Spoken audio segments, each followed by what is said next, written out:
Hey guys, welcome back to an all-new episode of a pro wrestling podcast with Matt and friends. I'm your host once again, Matt Kozakowski, and alongside me today is the golden grappler himself, the murder hornet, Travis Huckabee. Travis, how you doing, my friend? I'm all right. I'm friends today. I'm friends to dude, you're friends any day of the week, man. I got you, absolutely. I'm so honored to have you on here, man. Like I said before we started, I really truly believe you're one of the best grapplers in the game. Very stoked to hear about your career. Very, stoked to know who Travis Huckabee is, inside and outside that ring. I'm very pumped to have you on here. I just watched a lot of your matches again the last couple days, to get kind of reacquainted. Man, your matches look like Tracy Williams, absolutely incredible, absolutely incredible. One of my favorites, actually. Absolutely a banger. What's that? He beat the piss out of me. Hey man, I still love the match. You and Anthony Green absolutely killed it. He's such a pro. Dude, he's fantastic and such an underrated guy. How WWE let him go is beyond me. They let so many guys go, but like you look at anyone in that, like that was that same batch they had, like Anthony Henry, who is like my opinion is one of my personal favorites at the very least. He's probably my favorite match I've had. But they had dropped the ball so hard with him. I know he was dealing with injuries and stuff at the time. Yeah. But like he was one of them. They had so many people in that sort of kind of grouping. It was him, Anthony Green, Alex Zane. Yep. There was a lot of them. Pretty much all of them except for Christian Casanova, as we know Carmelo Hayes. Yes. Was one of him and Joe Gacy were like the last two standing in that grouping. Ooh, yeah. And it's so hard to see that because when they did that cutback and they showed all the releases, I was like, please not Anthony Henry, because I'm a big Anthony Henry guy myself. And man, when I had him on my show, he is the epitome of a workhorse because literally he was in the gym working out, took the time to do my show, but he was on that treadmill, man. And he started talking. I was like, dude, you are literally a workhorse. And I'm so glad that he's out of WWE because he's back with JD Drake. And I think that's what we need in this world is the workhorseman. That's such a beautiful pairing, the two of them. Yes. Like they talk about odd couples or whatever, or teams that were kind of put together. But two of my favorite people to watch, and absolutely. As a team, it's all the better, and they're getting a much better platform, I think, now with Ring of Honor and everything else. Absolutely. Doing. And it's so funny because, I know when people when they came out to go against FTR, people were like, who the fuck are these guys? And then afterwards they were like, holy shit, we need more of them. Like, watch the indies, you know what I'm saying? Like, watch the fucking indies because the indies are incredible. Y'all gonna learn. Oh, absolutely. And I think, what a lot of people are missing is there's so much wrestling in the world. And I think people are just focused on like mainstream instead of what's all out there. And like, I could understand that. Like, it's such a tough decision of what am I going to watch on any given day. Like, it's physically impossible to watch everything. Oh, yeah. Like, no, I understand wanting to narrow it down and maybe the feeling of being overwhelmed, but like every so often, you just got to get out and watch something new because you see so many great things out there so many people who don't always, aren't going to be seen on Monday night. Oh, definitely. Not anytime soon, at least. Definitely. And I think that's what comes down to it is there's so much talent in this world that the mainstream promotions are more focused on like what's going on in their, company than what's outside of their company. And it's so hard to have talent scouts out there every single show, every single promotion. Mm-hmm. And there's so many guys who are absolutely killing it. Like, yourself, Andy Brown, who was one of my last guests on the show. There's so many guys out there that are absolutely incredible. And I feel like, when more eyes go on them and more people talk about them, I feel like that's when those bigger promotions are starting to keep their eye on those people. But it's like less and less people, I think, are out there watching the indies, and it's heartbreaking to see that because so much talent out there, so much Yeah. talent. Um, but this isn't about all of them. This is about Travis Huckabee. So let's get started, man. What was life like growing up for Travis Huckabee? Uh, it's all right.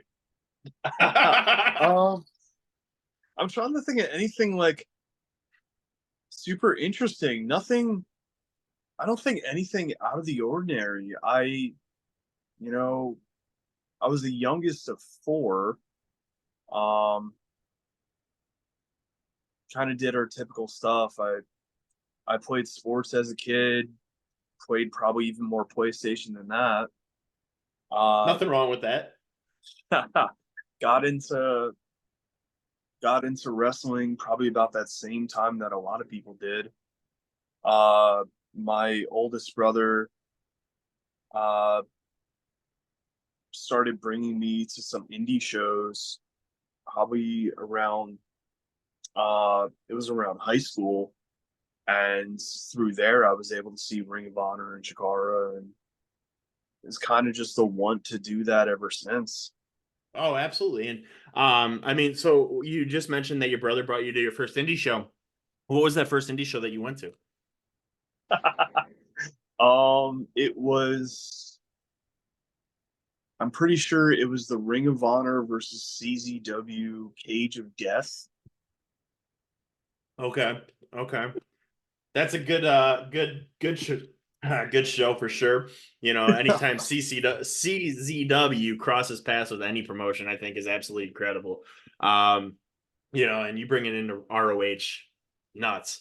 But that has to be a fun first event to be at, you know, especially on the indies, especially because Ring of Honor at that time was so hot. Oh Um, my God, yeah. you know, and more people talked about it. I remember back in the day, I had JT Dunn on my show a few years ago, and I remember when we were talking about how neither one of us knew indie wrestling existed outside like WWE and stuff, and you know, it's so funny because you see that stuff. And I remember checking the newspaper and they had like Ric Flair going to be a Ring of Honor show in Chicago. And I was like, why is Ric Flair going to Ring of Honor? And what the hell's a Ring of Honor? You know? But man, I'll tell you what, like going to indie shows back then, and I remember going to my first ROH show back in like 2013, and man, like ROH was definitely the hottest indie promotion going back then for sure. Um, but yeah, I mean, no, absolutely incredible. I mean, do you remember like that match that really caught your eye when you were there? Like that match that really stuck out for you? That specific show. Any show in Um, general, I guess. Yeah. I mean, that I show too. I would have said the Cage of Death is pretty Intense. noticeable. Absolutely. Yeah, No, yeah, definitely. that was insane. I remember so much about um man, there was so much on that show. Uh I remember how cool of an environment it was being there for like some of those entrances. Uh because they were like they had the lights and the music and everything and like people slamming on the barricade. Yeah. And like that was kind of a level of not a level of production, but something that I hadn't seen from when I would go to, like WWE house shows. Like they made this whole experience out of these entrances. Right. Uh Man, I remember as like a mid card match on that show, I think there was like AJ Styles and Sanjay Dutt just just randomly on that.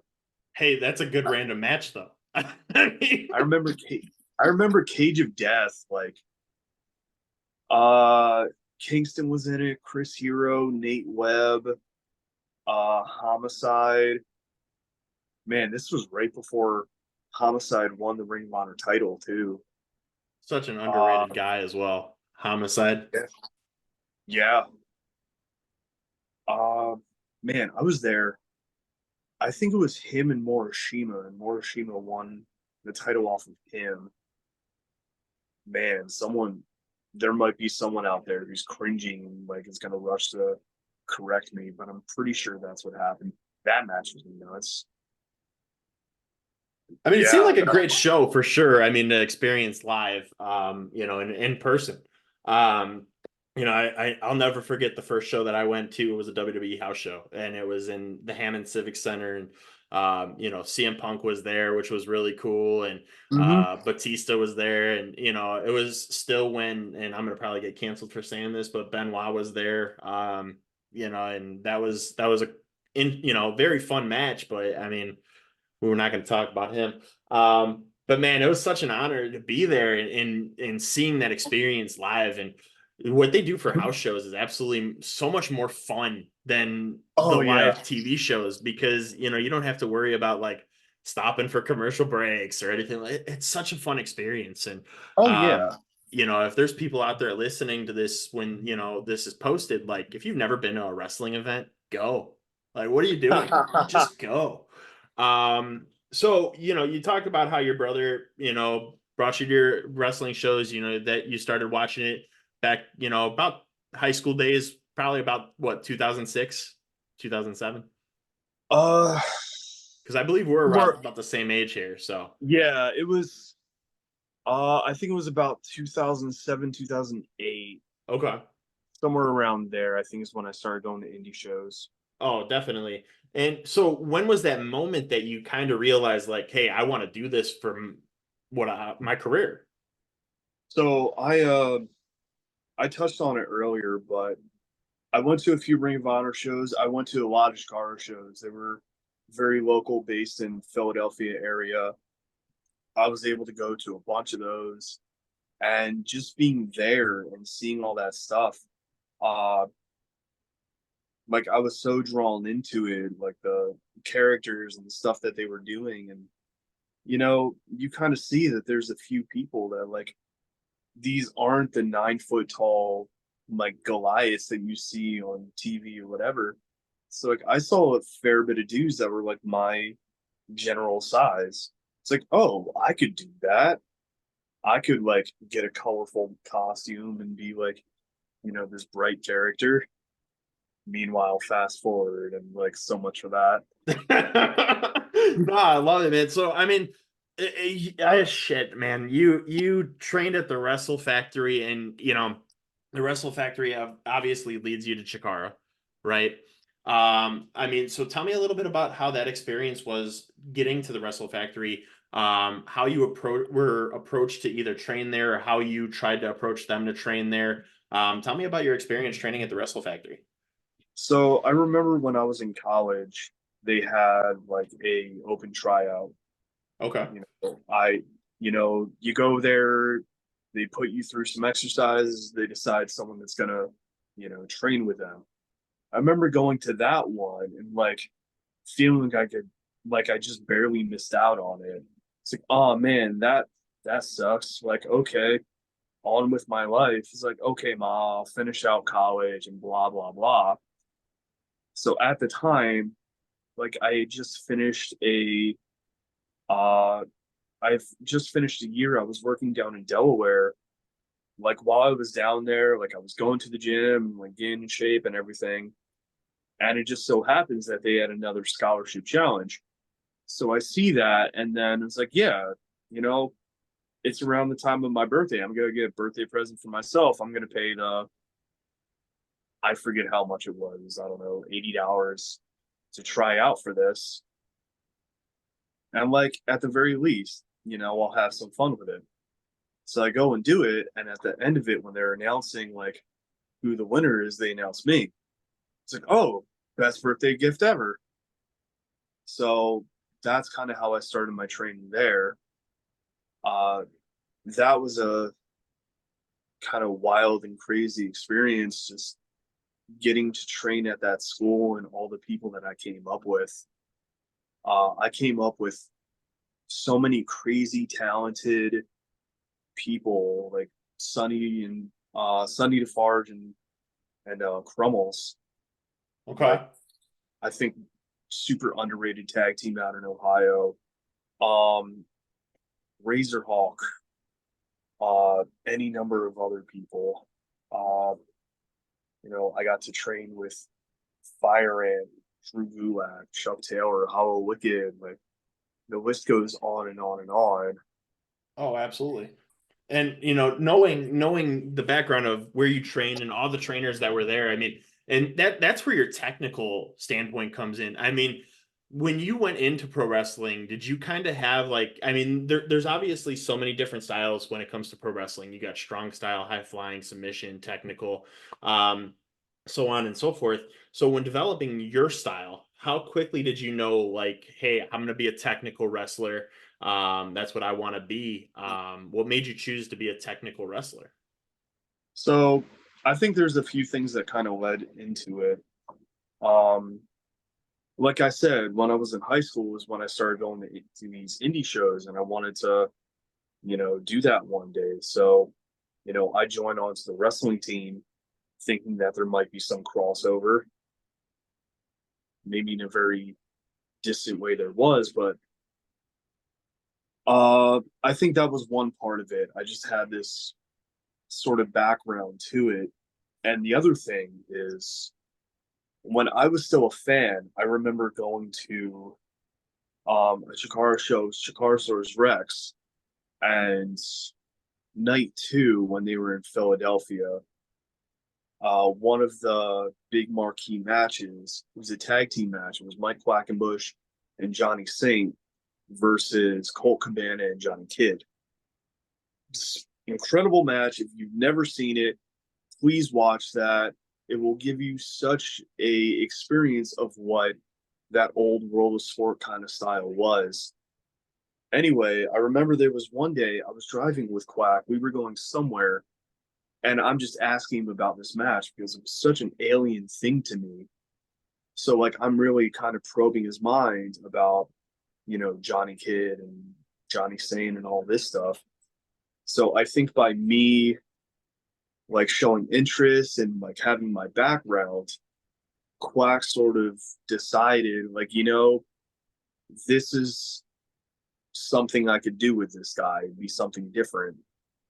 The way a lot of the Chikara gimmicks worked, at least for the newer people, is that you would be given a character when you're using. So mine was like, you're just a guy. You get these influences from this and this and this. Hey, I want you to watch a lot of this guy Steve Gray, and I want you to get a gold jacket. Yeah, okay, I can do that. So that's kind of how it came to be. It was, I guess, some of my interests with some of my background and probably some weird little thought that Quack wrote down in a notebook by his bedside, 12 years ago. I remember the gold jacket though, because that's one thing that stuck out to me when I first seen you the first time when I started watching like Chikara clips and stuff like that.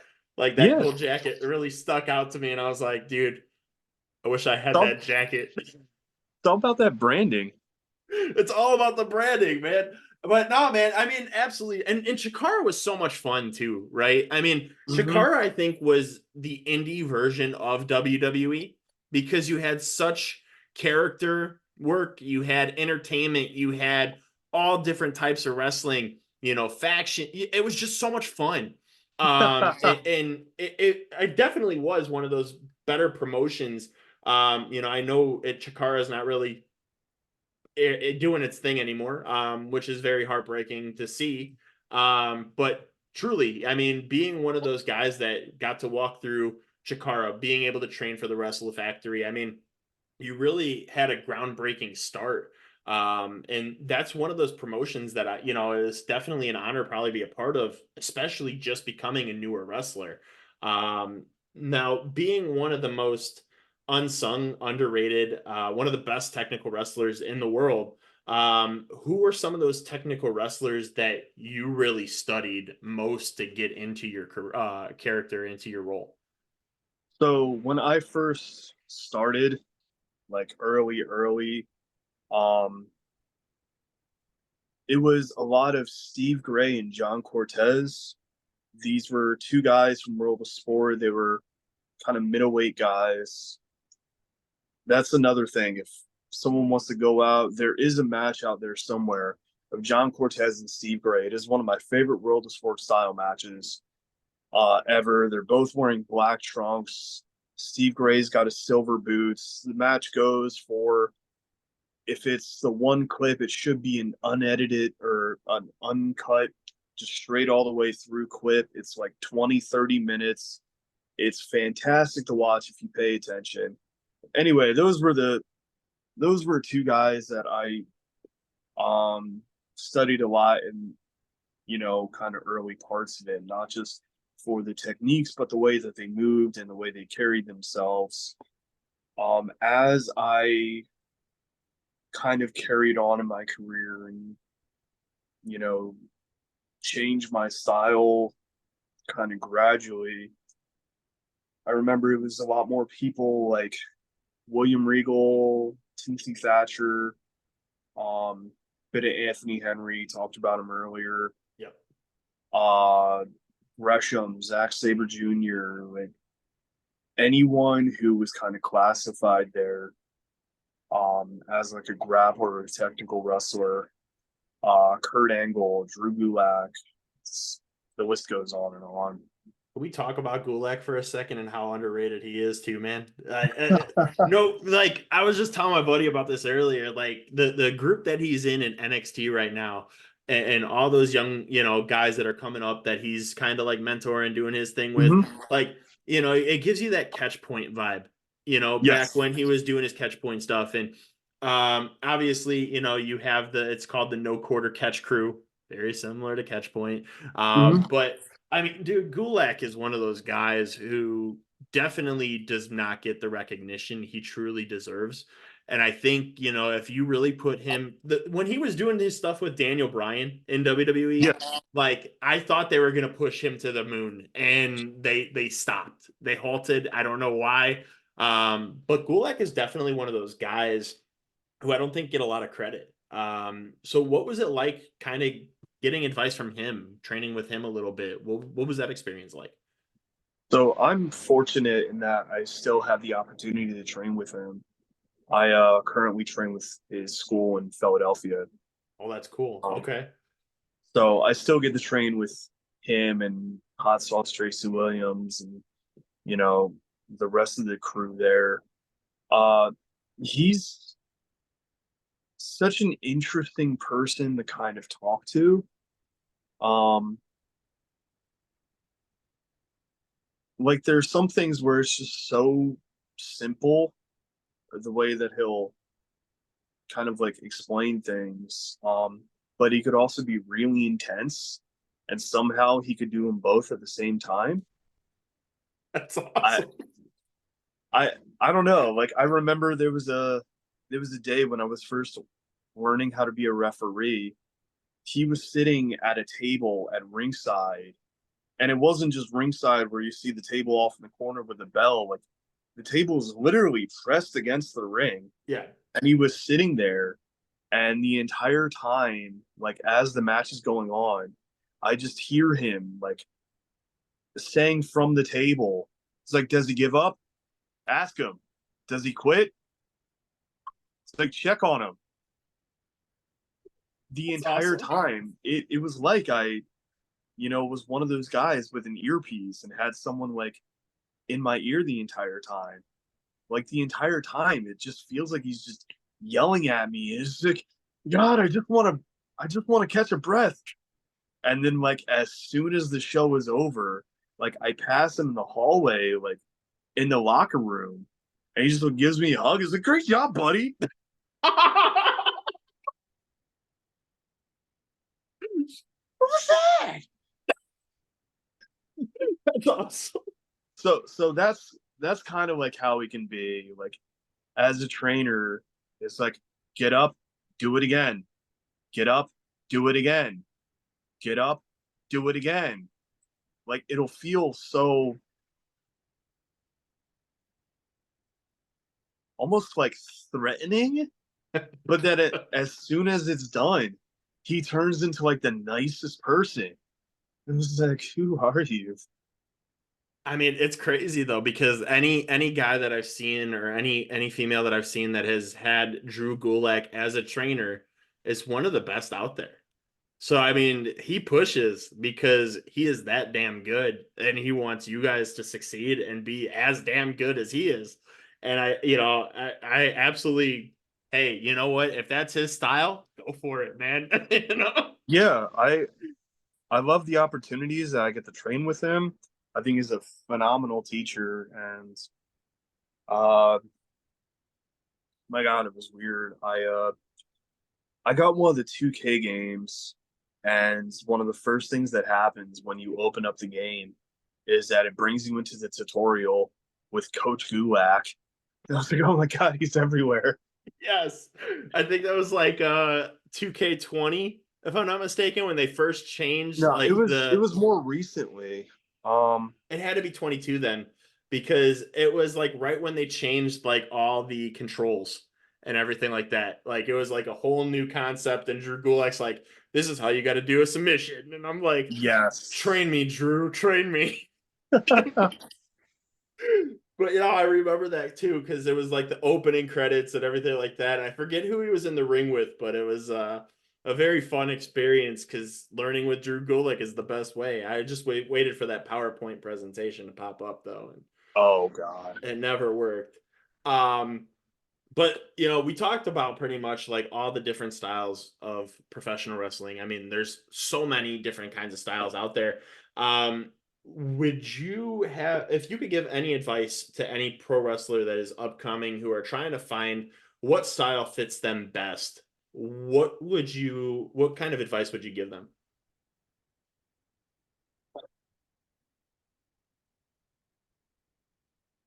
That's an interesting way of putting that. Um, I think everyone kind of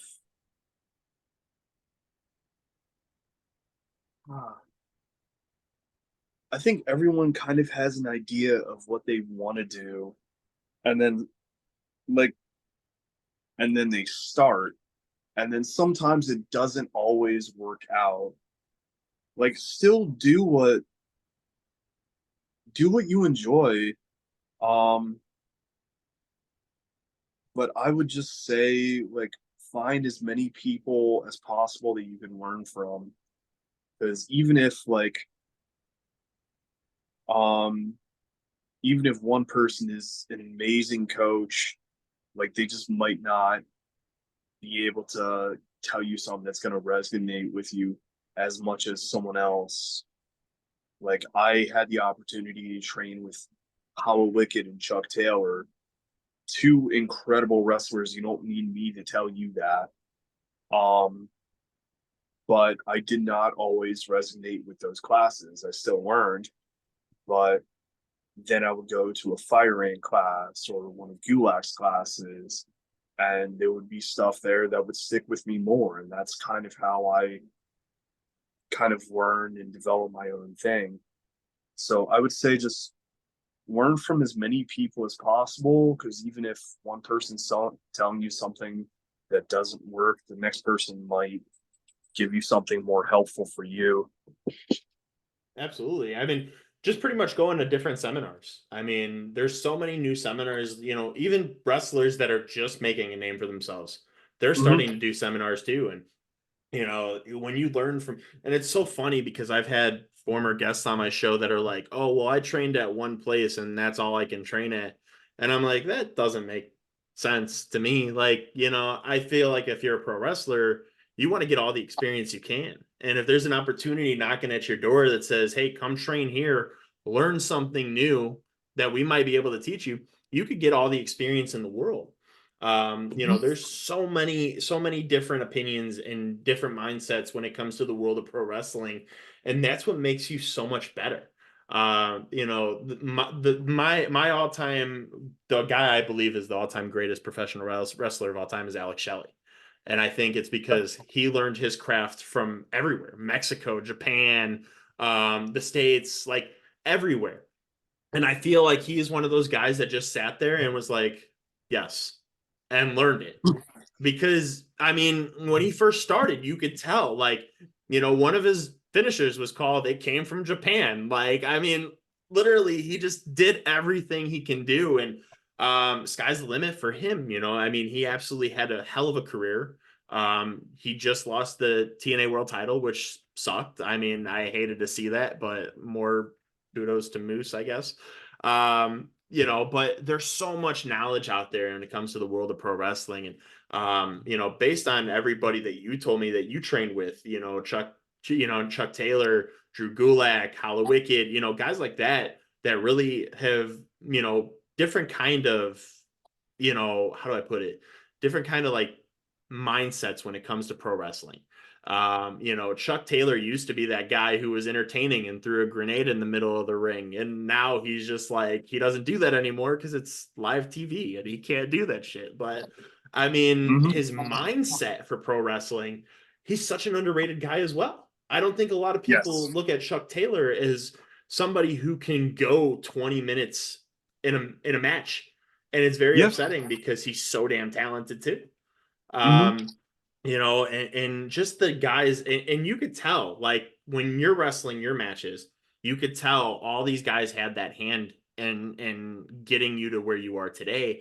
And you could tell, like, when you do your stretch muffler, I don't know if this is what it really is, but your get hooked move or get hooked move. I love it. I think it's fantastic. It reminds me of a swinging back suplex and cutter. Is that exactly what it is? Like, what would you describe that? How did you come up with that move? Um. Ah, man, how did I come? I think I was just messing around one day. Like, what tends to happen with me is I'll have a thought in my head. It was like, I could grab like this, and then this will do this, and then this. So I think when I first started doing it, I grabbed the head like a cravat, and I grabbed the leg, and I initially did it um kind of like a neck breaker. Okay. Like I would grab it and then do like a roll. I think I did it once in a match when we were in England for King of Trios. So I think I tried that, and then I was playing around with that kind of thing. I was like, like I could swing the person up and then swing him out because everyone on the indies has their own kind of variation on a cutter. It's Yeah, like, sure. It's like that absolutely. could be mine. So there was one day where it's like, hey, I've got this thing I was messing around with. Like, I could do this. Like, I could do this. I could put that in. Like, I could find a place and do it in a match. Um, so I did it, and it just people liked it. So I keep doing it. I love it, man. I was telling my buddy about it today. I was like, man, one of his moves, absolutely incredible. It reminds me of either like a regal plex, like a swinging regal plex in a cutter, or a back suplex in a cut. Like, It it's so so unique. I describe it as a side cradle swing out cutter. Okay. That is my technical form of it. But yeah, it's this awkward kind of regalplex like capture. The only difference is that I do an underhook instead of an overhook. Yeah. Like he'll just do that and then dump them back because I have this there. Yeah. So how long did it take you to actually get that down pat? Uh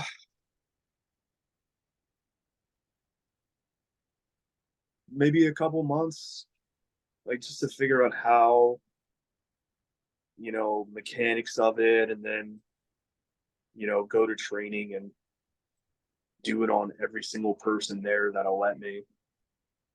No, and Just that's definitely how you good. do it too, and make it better is trying to practice it on all different sizes. I mean, you get so many wrestlers, different sizes, heights, whatever. You got to try to make that work. And Mhm. You know, it's so cool to see. Like, it's probably, I mean, hands down. I mean, I'm not saying this because you're on my show, but hands down, probably one of my favorite moves that I've seen. Because it's so unique, you know, and you don't see anybody else doing it. You know, you get a lot of people that take super kicks. You know, it's repetitive. You Yeah. know, you do something that is unique and it sticks out. That's what people are capturing your attention to. And you know, when you hit that move, it's just like, oh shit, that's cool. Like, you know, you see a lot of that stuff going on. But I love it, man. I mean, your idea of that move and how to set it up, fantastic. Probably one of the coolest moves I've seen in professional wrestling, and I've been a fan of it for over 20 years. So, I mean, I'll just say that right there. I'm waiting to see someone on NXT do it. It's gonna happen. It just happened recently. I don't know if you're familiar with Stephen Wolf, but he does a back suplex and cutter, and Okay. Braun Breaker just started doing it, and people are like, "Oh shit, Braun Breaker's doing a move," and Stephen Wolf's like, "Yeah, well, check this out." Like, you know, Well, I like remember there was this big fuss because of Dijak. Uh he was doing a Demorest move. It's like, I invented this move. It's like, we've got video of Demorest from like 10 years ago doing this move. What are you talking about? it's like that so much, man. It's so crazy because people don't want to take credit for like, or people don't want to give credit for whoever innovated it. I had Colin Delaney on my show, and he was telling me about how he is like one of the guys who innovated the sliding German suplex, like from the Mhm. bottom rope. Yeah. And you know, we see Shinsuke Nakamura doing it all the time, and people are like, "Oh, Mhm. Shinsuke with this patented move," and I'm like, "Colin did it better."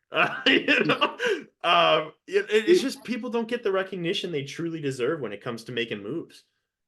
like, I don't know what the ego is in uh thinking that you invented everything.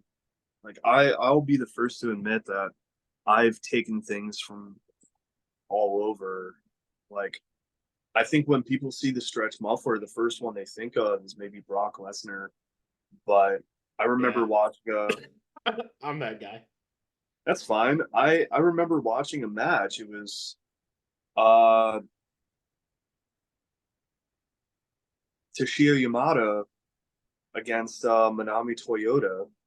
And like in this match, I see Yamada's got the muffler, and then she starts swinging. I was like, that is the coolest thing I have ever seen. And then like I go to England, and it's like, oh, I'm gonna be wrestling in a trios match against this 90-pound Millie McKenzie. Boy, have I got an idea for a move.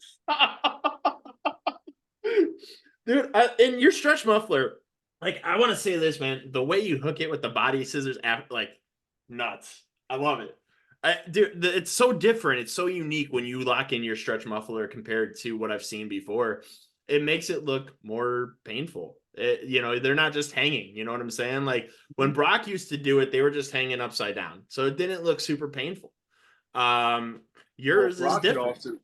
Brock could also do that because he is a meat mountain that could pick people up and hold them like that. Very true. I, Very I don't true. have I don't have that build, so it's kind of just finding what works for me. Oh no, absolutely. And it does work. I mean, it's so cool because it's probably one of the better, like I said, one of the better end of stretch mufflers I've ever seen in professional wrestling.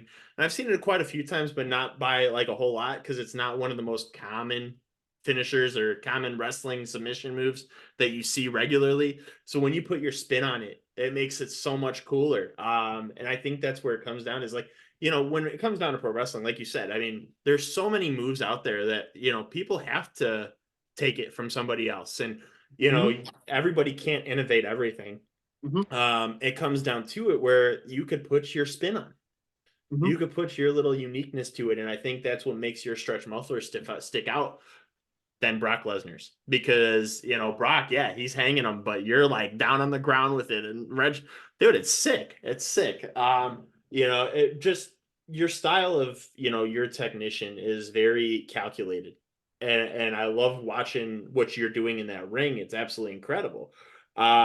You know, and you've had some really cool experiences when it comes to pro wrestling, especially this next part that I want to talk about. You were in the ECWA Super 8 tournament a couple years ago. And Hmm. that's one of the biggest tournaments in professional wrestling, at least in my opinion. I don't know whoever else feels this way, but the ECWA Super 8 tournament is probably one of the best tournaments in professional wrestling. So, how did you get contact about being a part of that? What was your experience like being a part of that?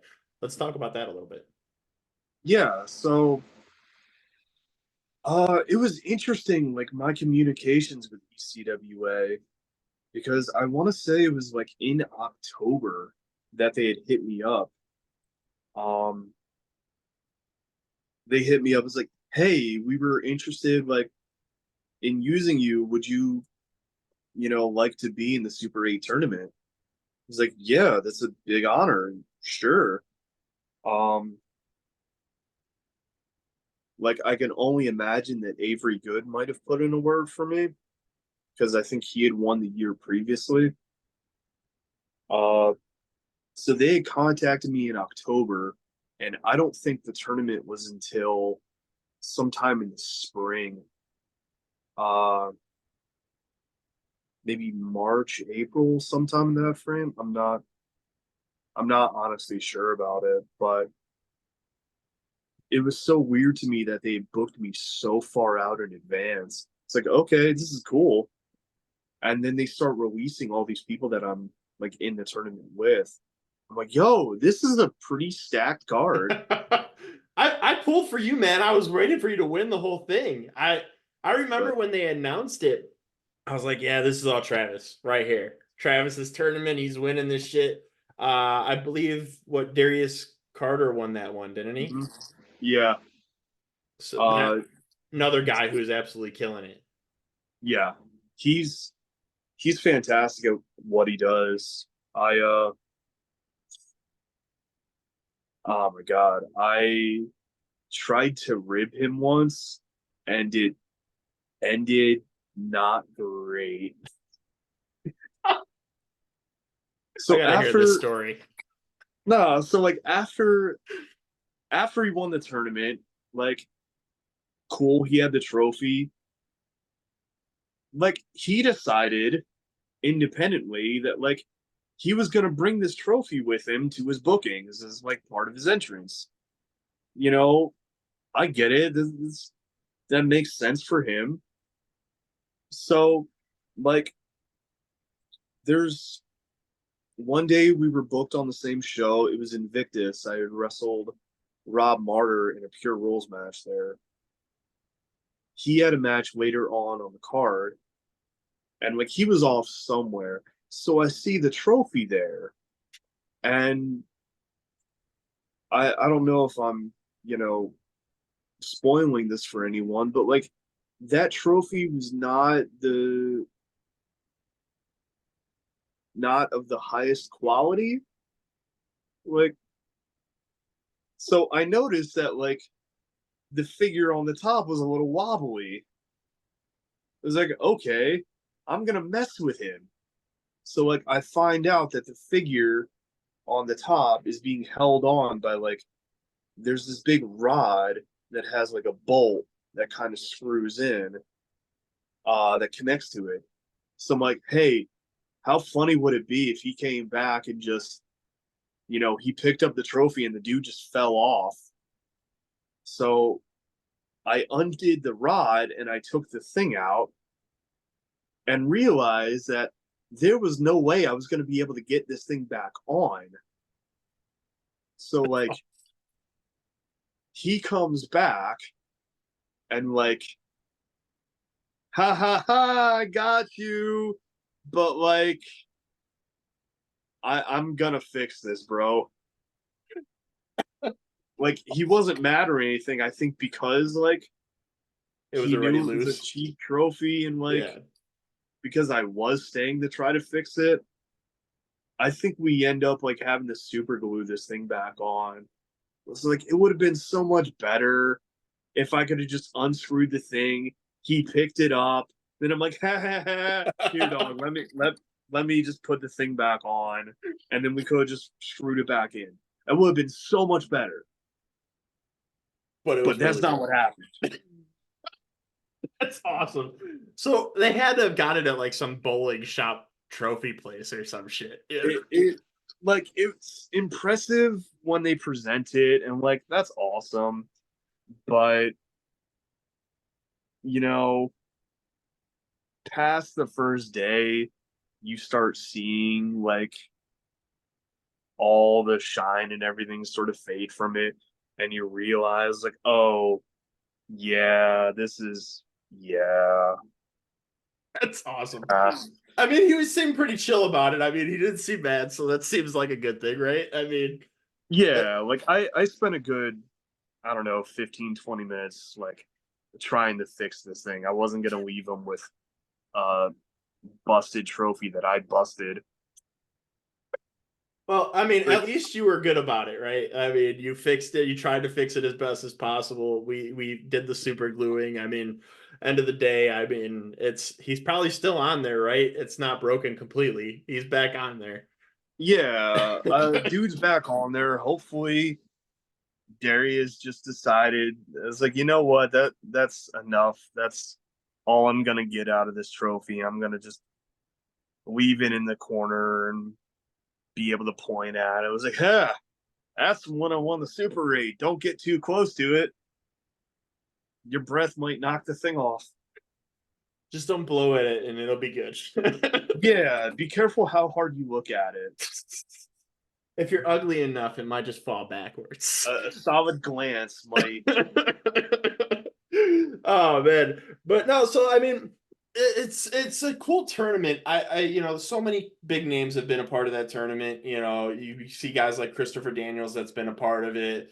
You know, I believe if I'm not mistaken. I thought Charlie Haas was a part of it once. I think he was. If I'm not I know mistaken, but there's been Danielson. I think yeah. AJ was in it. Yep. So a lot of bigger names that have been a part of that tournament. So to put your name in that bracket must have been such an honor to be a part of it because obviously somebody caught their eye on what you're doing inside that ring and we're like, man, we need him in our Mm-hmm. tournament. And that's absolutely an honor to be a part of it. Like I said, I mean, in my opinion, it's probably the best tournament in professional wrestling. But we speak about tournaments. We speak about inaugural championship tournaments, which Pro Wrestling Grind is a fantastic company, by the way. I love it. I think Pro Wrestling Grind can definitely be like the next PWG, where you're bringing like guys who, this is what I love about PWG or another PWG, I guess, Pro Wrestling Grind. This is what I love about Grind, though, is the fact that it brings wrestlers, and this is what we talked about earlier about wrestlers who aren't getting noticed, and that have been busting their asses. It brings you guys there. Guys like yourself, Rip Bison, Delmi Exo, Perry Von Vicious, Andy Brown, sky's the limit. There's so many people that have come in that promotion, and it brings eyes on guys that maybe a lot of people haven't heard of. But they had a tournament for the world title, the newly crowned world title. What it's called, if I'm not mistaken, the Grand Championship. Is that what it's called? Yeah, the Grind Grand Championship. Grand Championship. So you made it all the way to the finals of this tournament. You ended up going against Jay Freddy for the world title. Fantastic match. It was absolutely incredible. About a half-hour match. Absolutely nuts, back and forth. You went through a door during this match. That has to hurt a little bit. Was that your first door that you've ever gone through? Yes. Yes. I think yes. So what's that experience like? Do you get splinters and shit? Like how does that feel on your body? It wasn't actually that bad. Um, you know, compare that to like you said, it's like a half-hour match. It was this big long thing, back and forth. There's so much at that point that's just adrenaline and whatever else that's going on. Like you usually don't feel stuff like that until the day after. It's It's like either a few hours later when you're sitting down to get food, or like when you get out of your car at a rest stop on the way home and you step out and you realize that your body's completely stiffened up on you. Well, that's Uh, what happens when you go through a door, you know? so, like at that point, you're not sure if it's the door or if it's the rest of the match. The the thing that I did earlier in my career that like I thought would mess me up so much more than it did is I got backdropped on like the cement at the Wrestle Factory once. Ooh, Uh, not padded? Damn. no, my idea was the pile drive solo darling on the cement, and she did Back. dude. Yep. Oh. I, How long I were you in remember it pain from happened. that? I remember it happened, and then my brain was like, "Okay, can I feel my toes? Okay, do a little check in. Is everything all right? Okay, I'm okay." And then like I was RoboCop for the next 2 or 3 days. As soon as as soon as that third or fourth day hit, I was fine. I was like, how come I could bend over? I This is weird. Oh man, that's awesome. That has to hurt, man. Concrete, and people say pro wrestling's fake. That's crazy. You know, it's so nuts when people say that shit, man. I want to slap every single one of them. But no, I mean that match was absolutely incredible. You know, you've been pretty much a mainstay for Pro Wrestling Grind since day one.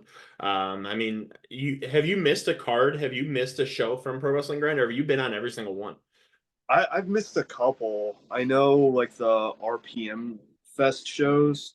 I haven't been able to do those. They did the Restival this past year. I wasn't able to do. There was maybe one other show, but I think I was talking with either Perry or Rip or someone at the last Grind show, and they had told me that I either have the most main events or I'm tied for the most main events. Um, I think the only person with more might be Jay Freddy, who, was champ and had He stole the all match those from matches you. there. He stole that title from you. That's all it is, man. You know, Jay stole that match. He cheated. He threw you through a door. I mean, the ref was out. That's what happened. I mean, Man, rematch. You know, I mean, he's not champion anymore, but he's the one who hit the ref too. what a jerk. You know, but no, man, absolutely incredible match. From start to finish, I loved it. I thought it was absolutely insane. Tell me about, I asked Andy Brown about this when he was on my show. Tell me about a little bit about the atmosphere backstage for Pro Wrestling Grind. How does it feel because the energy that the show gives in general feels so much different. It feels like, more alive, and it feels like you guys aren't like pressured to do anything. It's just a fun experience. Tell me about a little bit backstage. Like, what's the experience like? How's everybody back there? I love that locker room.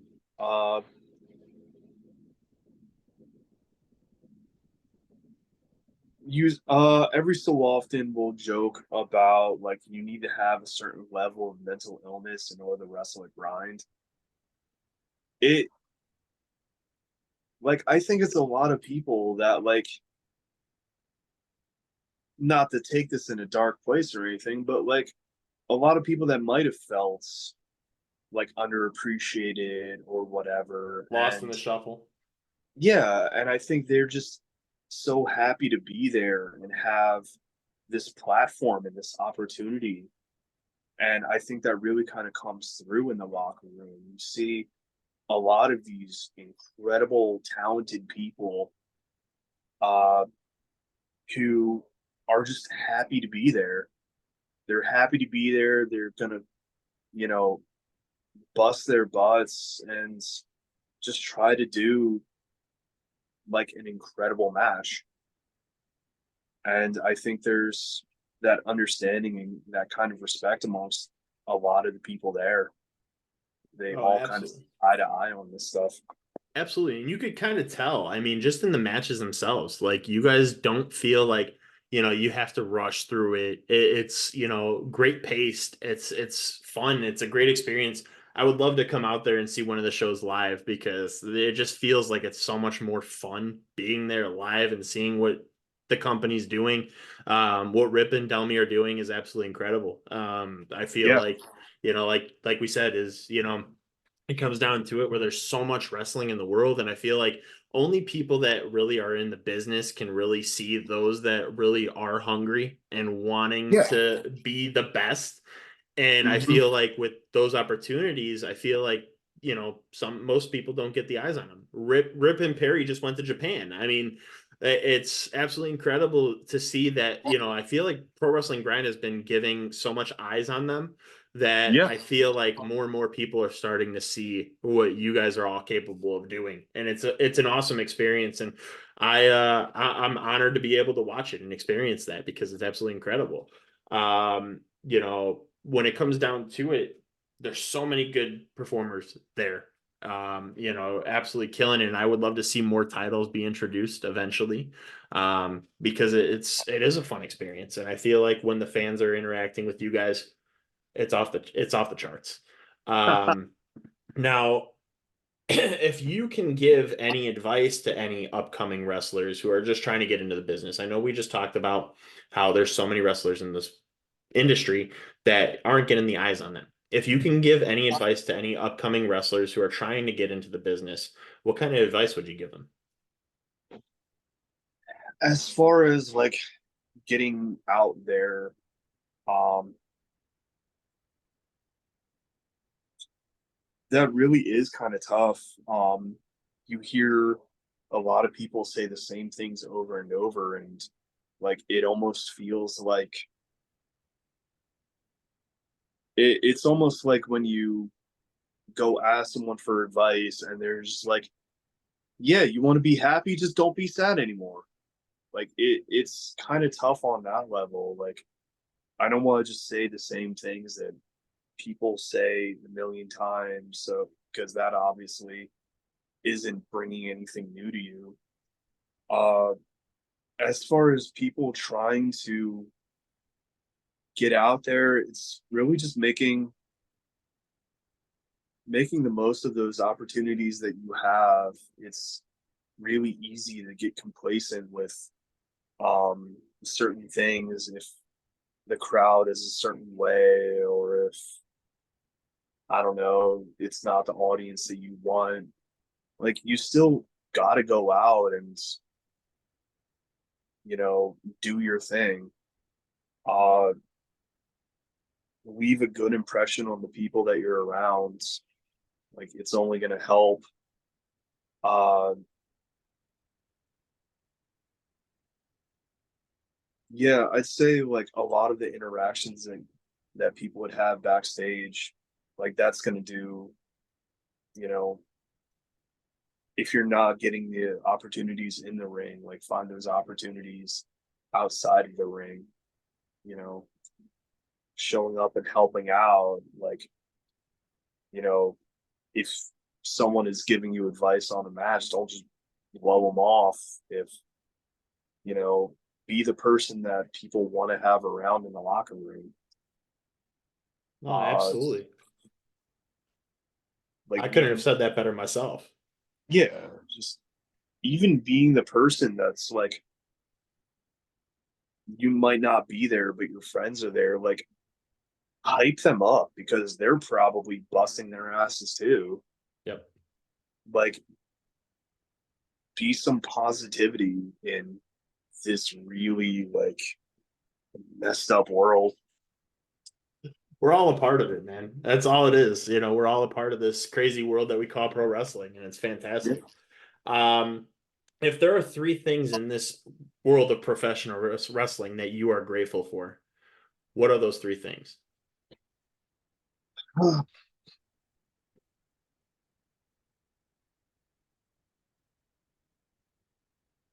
I'm grateful for a lot of the opportunities that I've had. Like I got to perform on a wrestling show at Warped Tour one year. Oh I got to shit. go to I got to go to England. I got to meet some incredible people. I've got to wrestle some of my heroes. Um, I've gotten to learn from so many people. Um, so the opportunities for one. Uh,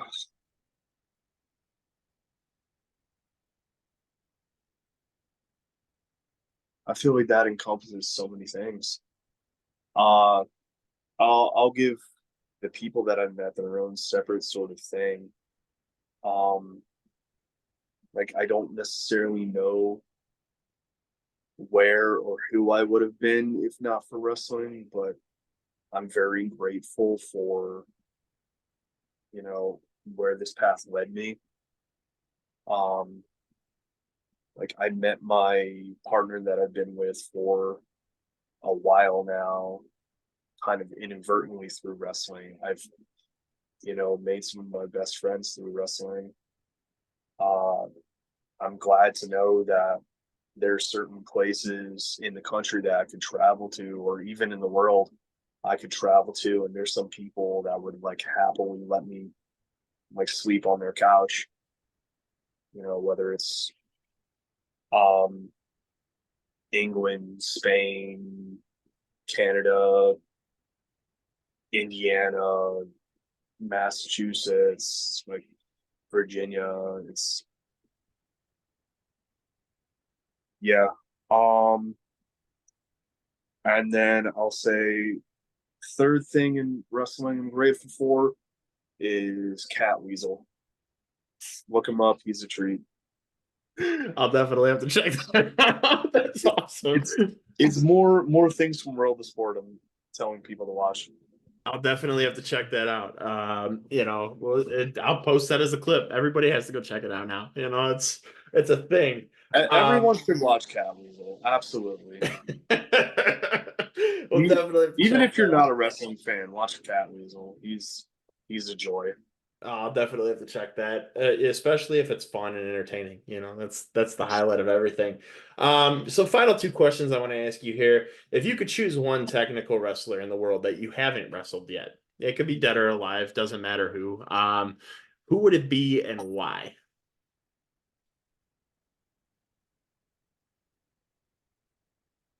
The first one that comes to mind is Daniel Makabe. The reason I mention him is because I know he is hanging up his Retiring. boot soon. And I have tried in a few different places to make it happen. Uh, hasn't quite worked out. I'm hoping still that we could pull something off, but he is an incredible talent. He's got his own kind of style to it. Um, he has got such a great brain for this sort of stuff, and you could see it in the things that he does. He really is a wrestling genius. The thing that caught my eye about him mostly, and this was the first time I ever seen him wrestle, was the jersey, the soccer jersey. And like I'm a big attire looking if attire speaks out to me, I'll watch you. Like that's one of my things. And like when I seen him wearing the soccer's jersey, like and doing his thing, I was like, this dude's literally kicking the shit out of people. That's cool. Like I'll have to check his shit out. And it sucks that he's hanging it up because he is super talented. Like you said, one of the best in the business and one of those guys that really never got the flowers he deserved either. And it really sucks to see that he is hanging it up before, the world gets to really truly recognize how great of a talent he is. And I would love to see that match because I think that would be one of the best technical matches of all time. You versus Daniel. We'll definitely have to post this clip so we can try to get that match made before he hangs it up for good. I will go to Canada. I will go to Washington State. Like, if anyone cares enough to allow me on their wrestling show, I will fly out to where I need to go and make this happen. Think we should try to get that on Pro Wrestling Grind at least once. I don't know if the date I could swing it. I could throw it by Rip and Delmy. You never know. I think that'd be a great main event. At least I, this way, if you're tied for main event status, being the most main events at Grind, this would break that record. You know. I don't know necessarily if Makabe would want to fly out to Massachusetts, but it's worth a shot asking. Hey, you know what? If we can get that match before he hangs it up, I'm all down for it. I'll even pay for it myself. Like that's got to be a dream match for sure. But no, I mean that's one of those matches I feel like, you know, a lot of people that if you post clips and stuff, people are going to be like, "Damn, like who are these guys? Like why haven't we noticed who they were before?" And you know, absolutely incredible. I mean, it's one of those guys that I feel like, you know, like yourself, another underrated technician, and I feel like he deserves his flowers too. Now, if you can choose one of your own matches that you're most proud of, for fans that might not know who Travis Huckabee is and want to experience their first Travis Huckabee match, what match would you say to go check out? There's two that I'm torn between. Um, Either my match with Anthony Henry from Grinds, that is my personal favorite match I've had. But as far as people who have never seen me before, I think they might get a better idea of who I am through my match with Lee Moriarty from Limitless. Fortunately, that match is on YouTube, but that's a match that I got to have um, sort of during COVID times where it was closed audiences, but I had such respect for Moriarty going into it. Uh, we got to go in there and really show like some of the cool stuff um, that we do differently than like some other matches. Oh, absolutely. And I think that's when, you know, the closed off, you know, arenas and everything like that during the pandemic, you know, era, you know, I feel like that's what really showcased the wrestlers more is because, you know, the fans weren't interacting. You didn't point out like, oh, well, did you see what that fan just did? Or, you know, stuff like that. It really gave you guys that breakout moment. Um, and it must have been really hard to do that during that era because there were no fans there to experience that. Because that's all we're doing this for is the fans. You know, we want to, you know, we also love it for sure. At the end of the day, I mean, that's what I wanted to do when I trained. Terrible decision. I mean, concussion right off the bat. But I mean, I give you guys a lot of credit, and especially just keep busting your ass, man, and trying to make your name for yourself. Like I said, man, it's such an honor to have you here. It was such an honor to be able to talk to you and chat with you and hear your story a little bit and how your career has been going and everything like that.